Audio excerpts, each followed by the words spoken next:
Einen recht gesegneten Abend hier für die Gebetsstunde. Liebe Grüße möchte ich gerne weitergeben von Mitarbeitern des Missionswerks in Bolivien. Und wir wollen heute Abend für Bolivien beten und auch dran denken an die ewige Heimat. Wir haben also zwei verschiedene Gesichtspunkte. Ich möchte gerne beginnen mit Gebet. Herr Jesus, danke für deine Gegenwart jetzt in dieser Abendstunde. Wir wollen vor dich treten, dich bitten, dass du uns dein Wort öffnest und auch anleitest zum Beten. Hab du Lob und Dank, Herr, dass du alle unsere Sorgen, alle unsere Nöte, alles, was uns bedrückt, dass du das so gerne trägst. Und du hast es ja schon getragen bis ans Kreuz von Golgatha. Hab du Lob und Dank dafür. Und erquicke du uns jetzt innerlich und gib du Gnade, Herr, dass wir immer mehr tauglich gemacht werden für die Jüngerschaft und für das Christsein, auch hier noch in dieser Welt. Wir loben deinen Namen. Amen.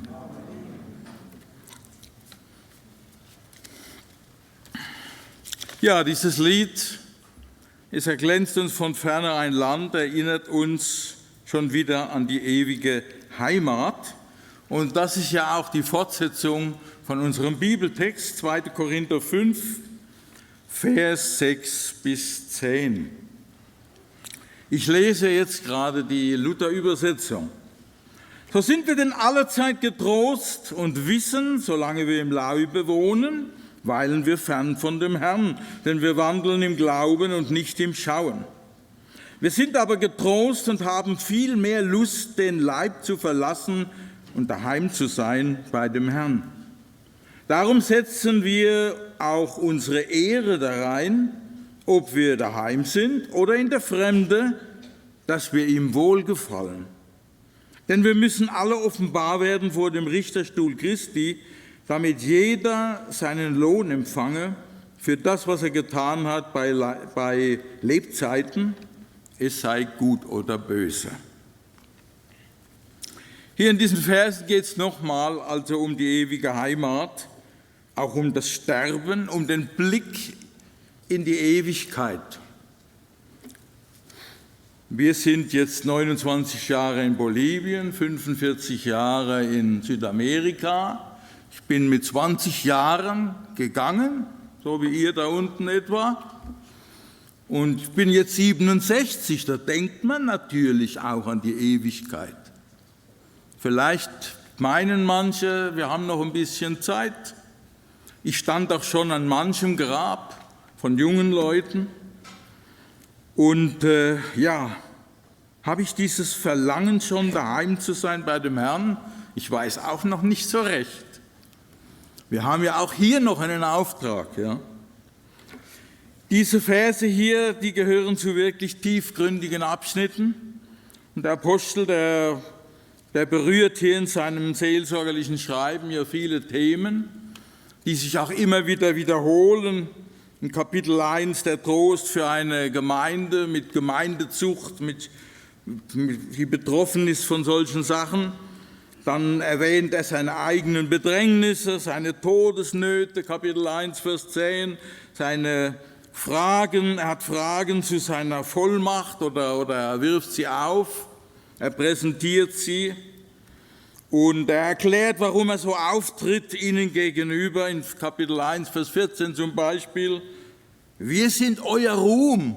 Und dann denkt er schon wieder in die Richtung, wie hier in dem Text, den wir gerade gelesen haben, Vers 10, der Richterstuhl Christi, das Preisgericht. Und in Kapitel 3 beschreibt er die Herrlichkeit des Dienstes im neuen Bund. So manches ist zuerst nicht so einfach zu verstehen, ne? Und hängt auch mit der eigenen inneren Entwicklung zusammen. Er sagt in Kapitel 1 schon, Vers 13, ich hoffe aber, ihr werdet es noch völlig verstehen, wie ihr uns zum Teil auch schon verstanden habt. Und so berührt er auch die Ewigkeitshoffnung der Gläubigen, dass sie einst mit einem Herrlichkeitsleib, also bei Jesus sein werden. Und das ist nun eben interessant, wie das alles zusammenhängt. Wir wollen diese 3 Punkte miteinander anschauen. Zunächst einmal diesen Trost und Mut für das Sterben. Ich habe das aber hier genannt, den Höhepunkt des irdischen Lebens. Vers 6, so sind wir denn allezeit getrost und wissen und so weiter.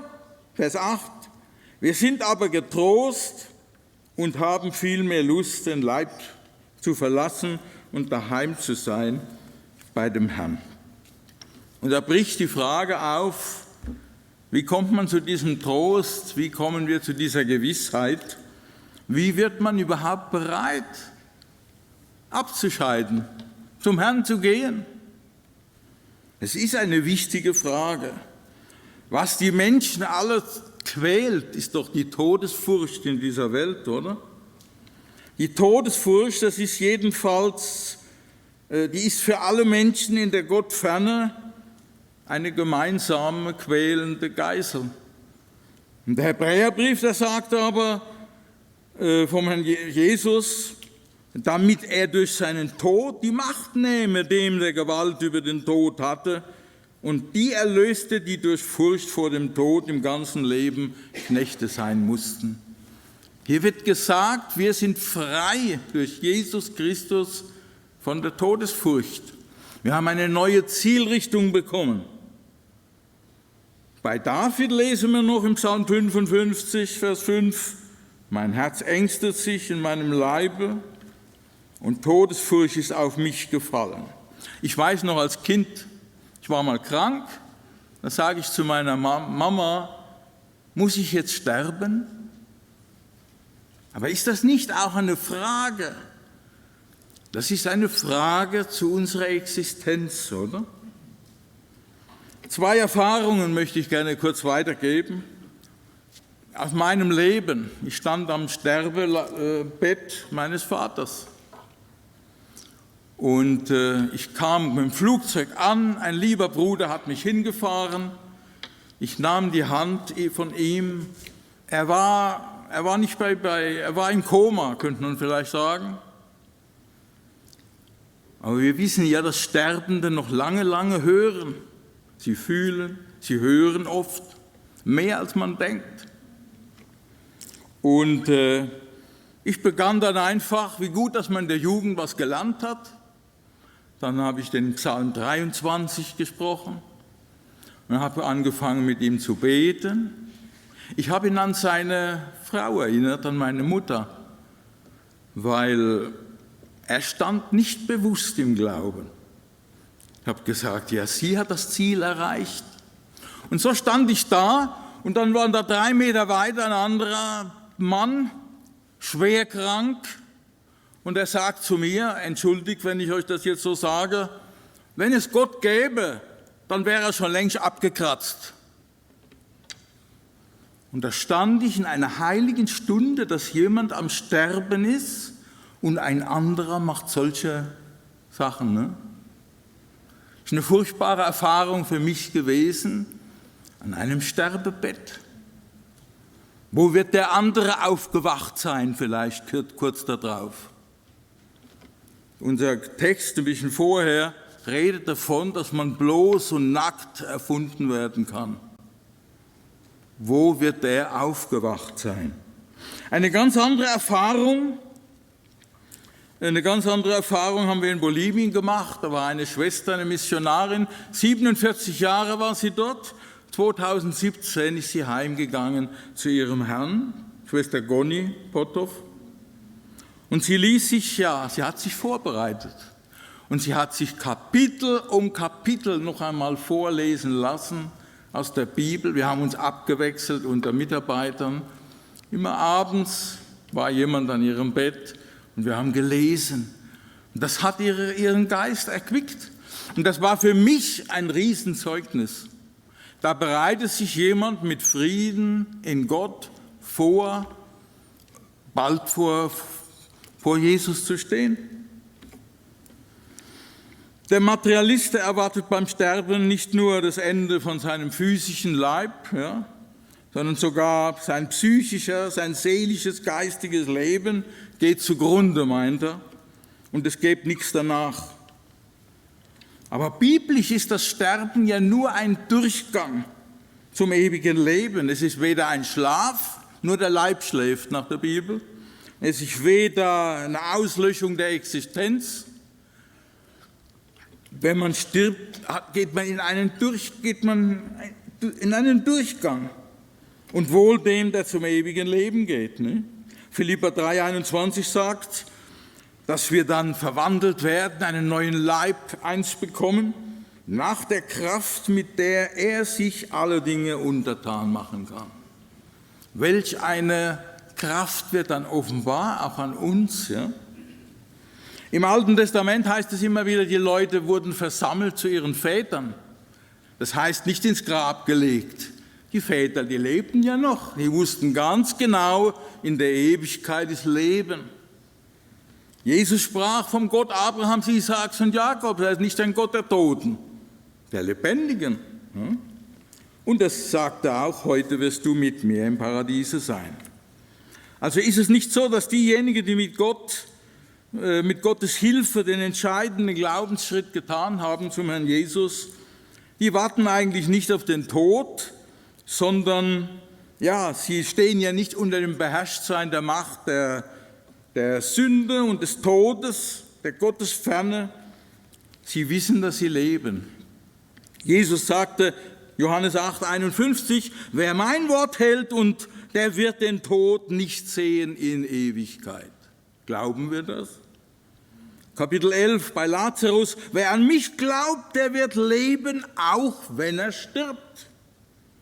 Und wer da lebt und glaubt an mich, der wird nimmer mehr sterben. Glaubst du das? Und wenn wir das so absorbieren, ja, wenn wir das aufnehmen, dann werden wir frei davon. Jesus hat dem Tod die Macht genommen. Wir sterben nicht. Wir sterben, aber wir kommen nicht in den Tod. Wir erleben nicht einen Tod. Wir sterben und wir gehen heim zum Herrn. Und deshalb heißt es auch, dass wir vom Tod zum Leben hindurchgedrungen sind. In Johannes 5 und in Römer 14 leben wir, so leben wir dem Herrn. Und sterben wir dem Herrn, aber wir sind bei dem Herrn. Also das ist der Aufbruch zum Herrn, die Heimkehr ins Vaterhaus. Ein Gottesmann hat es mal so gesagt, es ist das Heimkehren einer aus dem Glauben und der Nachfolge gereiften Persönlichkeit in die Gotteswelt. Kinder Gottes gehen heim zum Vater. Wir kommen zum Zweiten. Aber was passiert heute? Gottes Zubereitung heute. Wir müssen uns vorbereiten. Und wissen Sie, das ganze christliche Leben ist eine Zubereitung für den Moment, dass wir einmal vor dem Herrn stehen dürfen, dass wir ins Vaterhaus gehen dürfen. Wie soll da unser Leben aussehen? Und da gilt es jetzt, diese Verse 6 bis 8 in besonderer Weise hier zu beachten. Es heißt hier also, so sind wir denn allezeit getrost und wissen, solange wir im Leibe wohnen, weilen wir fern vom Herrn. Jetzt will ich euch noch ein bisschen eine kompliziertere Übersetzung bringen aus der Elberfelder Bibel. Und so sind wir allezeit guten Mutes und wissen, dass wir, während einheimisch im Leib, wir vom Herrn ausheimisch sind.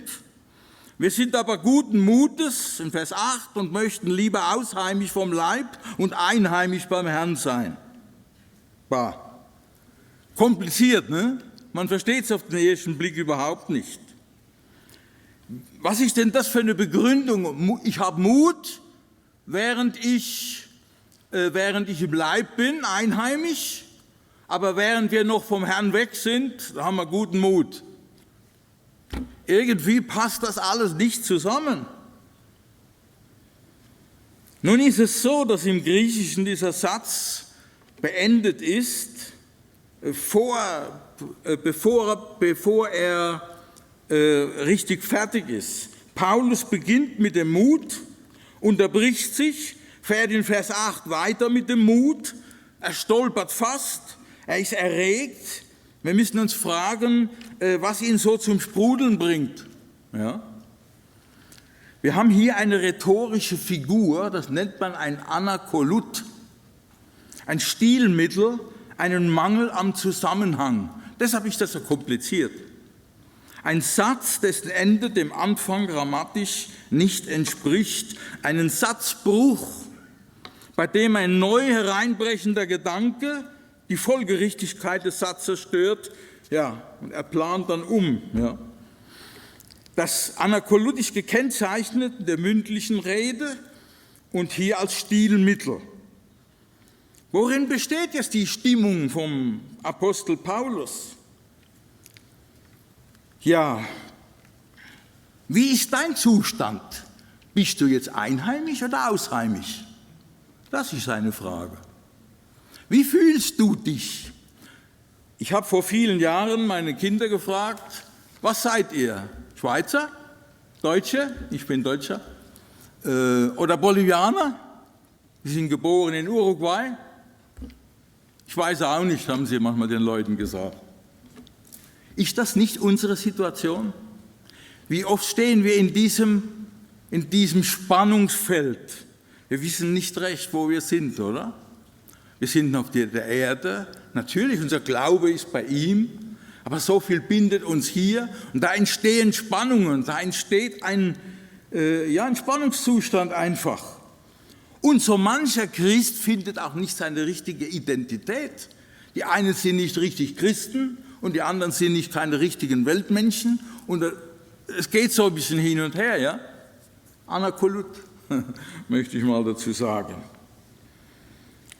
Einheimisch im Leib, das sind wir alle.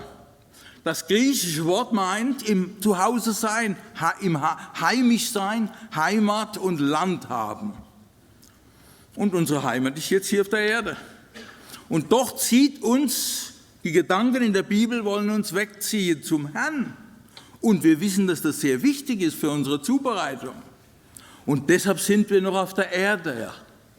Aber heute sind wir noch ausheimisch. Und deshalb gibt es so vieles, wo wir im Gebet ihm bringen müssen. Und wir kämpfen mit den irdischen Sachen, auch mit unserer Schwachheit, mit Krankheiten und so weiter. Ne? Und zwischen diesen zwei Sachen steht für unser Leben das, was für den Wandel eben wichtig ist. Wir wandeln im Glauben und nicht im Schauen. Und da halten wir uns im Glauben an Dinge, die noch gar nicht jetzt erfüllt sind, aber die uns zugesprochen sind für die Ewigkeit.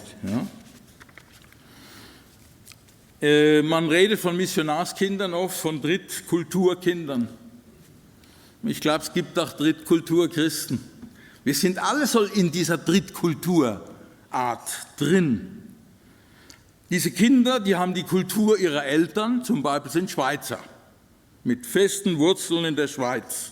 Dann leben sie in einem Gastland mit seiner Kultur, vielleicht in Bolivien, nehmen vieles an, aber sie wissen jetzt nicht mehr richtig, was jetzt das Richtige ist. Und in ihnen wird es zu einer Mischung und zu einer dritten Kultur, kann man so mal sagen.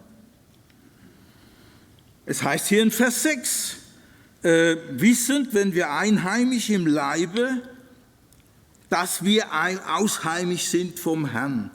Man redet hier von interkulturellem Lebensstil. So mancher Christ hat einen interkulturellen Lebensstil, muss lernen, sich jetzt auf den Herrn noch viel mehr auszurichten, auf die Zukunft. Solche Kinder haben zum Beispiel eine hohe Mobilität. Das sind Diplomatenkinder, die reisen immer rum, ändern den Wohnort, Missionarskinder, die auch ihren Wohnort ändern. Und wir als Christen sind auch auf der Reise und haben Lust, eventuell den Leib zu verlassen und abzuscheiden und bei dem Herrn sein, oder? Aber das ist das Spannungsfeld. Solche Missionarskinder haben eine pluralistisch-rassische Identität. Sie freuen sich, wenn da jemand kommt, mit schwarzer, brauner, gelber, weißer Hautfarbe. Die können sich gut einfühlen in Ausländer zum Beispiel. Und auch wir in Vers 9, da heißt es ja auch, darum setzen wir auch unsere Ehre darein, ob wir daheim sind oder in der Fremde, dass wir ihm wohlgefallen. Dann gibt es bei solchen Kindern eine Systemidentität, weil sie zum Militär gehören oder zu einer Mission gehören oder zu Diplomaten. Und das ist der Vers 7 hier, den wir hier haben. Wir wandeln im Glauben und nicht im Schauen. Das Prinzip, nach dem wir leben sollen. Ja? Wir sehen also hier ein Spannungsfeld in der Entwicklung einer Persönlichkeit. Und so wie Drittkulturkinder müssen auch Kinder Gottes ja darum ringen, ihre Identität vor Gott festzumachen.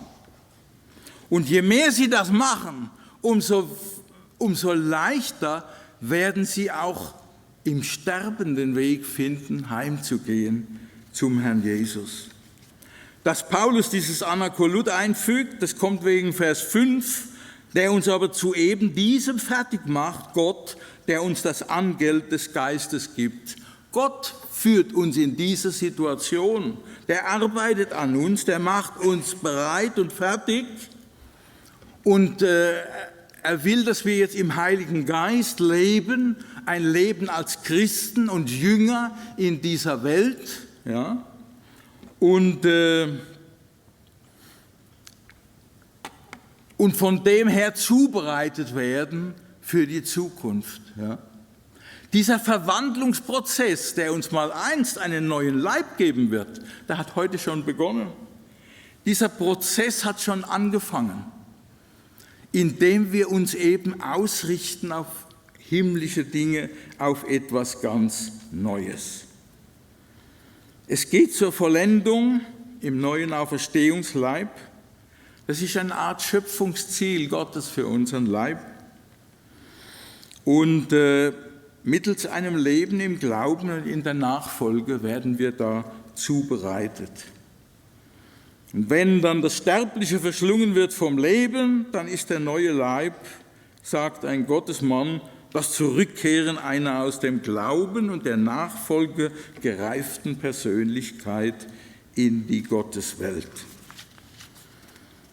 Fritz Rienecker, der hat einmal geschrieben, aus dem Anschauen himmlischer Dinge erwächst jeder himmlische Sinn, jenes Trachten nach dem, was droben ist, was die Apostel nicht dringend genug empfehlen konnten. Man fängt an, dem Herrn der Herrlichkeit entgegenzudenken, entgegenzuleben. Man lernt das Zeitliche überall auf das Ewige zu beziehen. Die Hoffnung der Zukunft ist die Kraft der Gegenwart. Das ist die Zubereitung, in der wir heute stehen. Deshalb sagt Vers 7, wir wandeln im Glauben und nicht im Schauen. Und in diesen ganzen Kapiteln, da sind diese Punkte, die wir lernen für die Zukunft aufgeführt. Zum Beispiel Kapitel 4, Vers 7, dass wir innerhalb der menschlichen Gegebenheiten und Limites in der Kraft Gottes leben sollen. In unseren irdenen Gefäßen darf die Kraft Gottes sich erweisen. Oder Kapitel 4, Vers 10, das Leben Jesu soll sich in unserem Leibe heute schon offenbaren. Das heißt, ich kann zum Beispiel vergeben, ich kann anders handeln wie die Welt. Jesus wird darin sichtbar. Ja. Ich habe Hoffnung, ich habe neue Prioritäten. In Kapitel 4, Vers 15 und 5, Vers 9, zur Ehre Gottes leben, ist hier angesprochen. Kapitel 4, Vers 15 heißt, es geschieht alles um euretwillen, damit die überschwängliche Gnade durch die Danksagung vieler noch reicher werde zur Ehre Gottes und so weiter. Es geht doch immer wieder um das, will ich Gott verherrlichen mit meinem Leben? In Kapitel 4, Vers 16, da stand geschrieben, darum werden wir nicht müde, sondern wenn auch unser äußerer Mensch verfällt, wird doch der innere von Tag zu Tag erneuert. Diese innere Erneuerung, jeden Tag Gottes Zubereitung und dieser Verwandlungsprozess, und der wird einmal unser Sterben leichter machen. in Zukunft. Und so könnten wir weiterfahren. Und hier in Kapitel 5, Vers 9 heißt es, darum setzen wir auch unsere Ehre da rein, ob wir daheim sind oder in der Fremde, dass wir ihm wohlgefallen. Ist das unser Ziel? Wollen wir ihm wohlgefallen? Hier auf der Welt, im Irdischen, ehrlich sein, verantwortlich denken, ihm Ehre machen, unseren Leib, unsere Ehe, unsere Arbeit ihm zur Verfügung stellen. Das ist alles dieser Gedanke, der hier zugrunde liegt. Und ich glaube, wenn wir durch diese Zubereitung gehen, dann werden wir viel freier und wohler auch vor Jesus stehen und auch abscheiden können von dieser Welt. Und dann kommt der dritte Punkt. Was ist der höchste Ansporn für das alles? Eines Tages werden wir vor Jesus stehen. Wir müssen alle offenbar werden vor dem Richtstuhl Christi. Und Sie wissen, dass das nicht ein Gericht ist zur Verdammnis, sondern eher ein Gericht, um Lohn zu erhalten. Zwei Dinge werden hier gesagt. Eigentlich, das erste ist, es muss einmal alles offenbar werden in unserem Leben. Warum habe ich so und so gehandelt? Was waren meine Motive? Wo hat mich mein Herz hingezogen? Ja. Warum habe ich gegeben? Warum habe ich geholfen? Warum habe ich das so gedacht? Warum war ich zornig? Und so weiter. Ja? Und meine Werke, mein Dienst, das wird alles einmal vor Jesus beurteilt werden. Und das Zweite, damit jeder Lohn empfange für das, was er getan hat. Ein Lohn, am besten das, was gut herausgekommen ist, ne? In Gott getan. Aber manches wird auch vielleicht Schaden leiden. Das wird in diesem Gericht dann, das wird da beurteilt werden. Wir wissen, manches ist die Gefahr, dass es Holz, Heu stoppeln wird. Christen sind Bürger zweier Welten. Und je besser wir Jesus nachfolgen als seine Jünger, so besser wird auch unsere Sterbestunde sein. Christen sind Bürger zweier Welten. Mit einem Fuß stehen wir in der Zeit und mit dem anderen in der Ewigkeit. Unser Leib ist noch auf der Erde, unser Herz darf schon im Himmel sein. Aber damit reifen wir dann der Ewigkeit entgegen. Ja. Haben wir dazu ein Ja für diese Zubereitung vom Herrn, auch für unser Sterben? Das fragt uns der Apostel Paulus hier auch in diesen Versen. Ich möchte noch beten. Herr Jesus, danke, dass du uns versprochen hast, wir werden nicht in den Tod kommen. Wir werden leben mit dir. Du hast uns die Fülle versprochen und wir preisen dich jetzt von ganzem Herzen, dass wir das innerlich fassen dürfen, aber auch bereit sein dürfen, uns von dir im Alltag zubereiten zu lassen. Wir wollen dir nachfolgen und wir preisen dich, dass du uns den Sieg gibst in Jesus Christus. Amen.